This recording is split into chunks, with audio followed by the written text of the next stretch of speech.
74व्या प्रजासत्ताक दिनानिमित्तानं सर्वत्र उत्साहाचं वातावरण या ठिकाणी पाहायला मिळत आहे। अर्थात विविधतेत एकतेचं दर्शन या निमित्तानं आज कर्तव्य पथावर सुद्धा दिसे। तर प्रजासत्ताक दिन हा सर्व भारतीयांकरता एकत्र येण्याचा, राष्ट्राभिमान बाळगण्याचा खऱ्या अर्थानं फार महत्त्वाचा दिवस। त्यामुळे दिल्ली, मुंबईसह राज्यातील सगळ्या जिल्हा मुख्यालयात ध्वजारोहणाचा कार्यक्रम आयोजित करण्यात आलेला आहे। ही दिल्लीतली काही दृश्य आपण या क्षणी थेट पाहतोय। दिल्लीमध्ये कर्तव्य पथावर आता दिल्लीकरांनी एकत्रित येण्यास सुरुवात केलेली आहे। देशभरातील अनेक नागरिक तसंच तीनही दलाचे प्रमुख आणि त्यांचे कुटुंबीय देखील त्या ठिकाणी उपस्थित आहेत। अगदी थोड्याच वेळात व्हीव्हीआयपी असलेल्या या अतिथींचं देखील या ठिकाणी आगमन होणार आहे। साधारणतः 10:30च्या दरम्यान या मुख्य सोहळ्याला सुरुवात होईल। 90 मिनिटं हा कार्यक्रम चालणार आहे आणि या कार्यक्रमाचे प्रमुख अतिथी आज लाभलेले आहेत। इंडोनेशियाचे राष्ट्राध्यक्ष प्राबोवो सुबियांतो यांच्या उपस्थितीमध्ये आज देशात कर्तव्य पथावर भारताच्या ताकदीचं दर्शन घडणार आहे। केवळ देशातच नाही तर कर्तव्य पथावर भारताची ही ताकद अवघा देश पाहत असतो। तर सरसंघचालक मोहन भागवतांची ही दृश्य आपण पाहतोय। सरसंघचालक मोहन भागवत यांच्या उपस्थितीत देखील ध्वजारोहण पार पडत आहे। थेट सहभागी होऊया या ध्वजारोहणात। भिवंडीत ध्वजारोहण केलं जात आहे सरसंघचालक मोहन भागवत यांच्या उपस्थितीमध्ये। अण्णासाहेब जाधव विद्यालय आणि कनिष्ठ महाविद्यालयातली ही दृश्य आपण या क्षणी पाहतोय।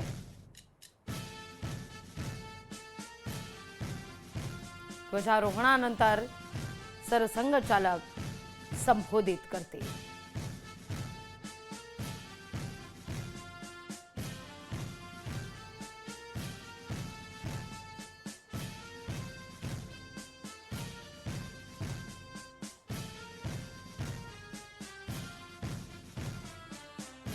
तर शिवाजी पार्क या ठिकाणी देखील अगदी थोड्याच वेळात राज्यातल्या मुख्य सोहळ्याला सुद्धा सुरुवात होईल प्रजासत्ताक दिनानिमित्तानं।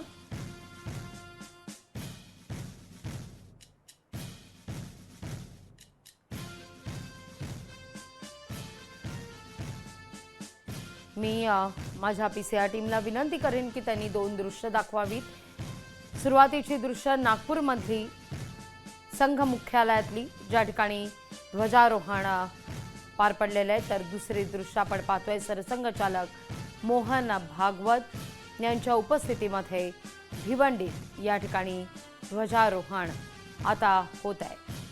2 दृश्य, एकीकडे संघ मुख्यालय तर दुसरीकडे सरसंघचालक मोहन भागवत।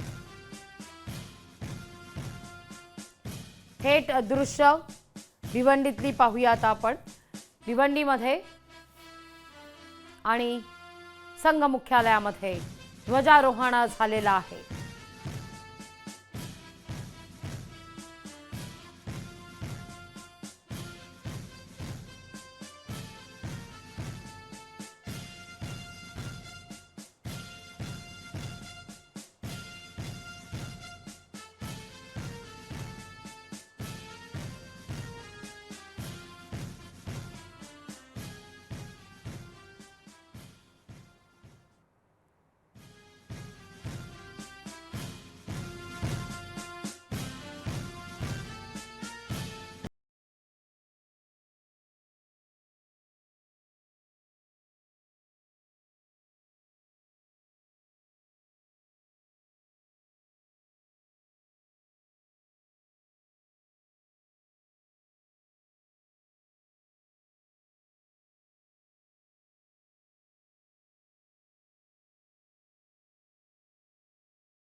तर संघ मुख्यालयात या ठिकाणी ध्वजारोहण आता पार पडलेलं आहे।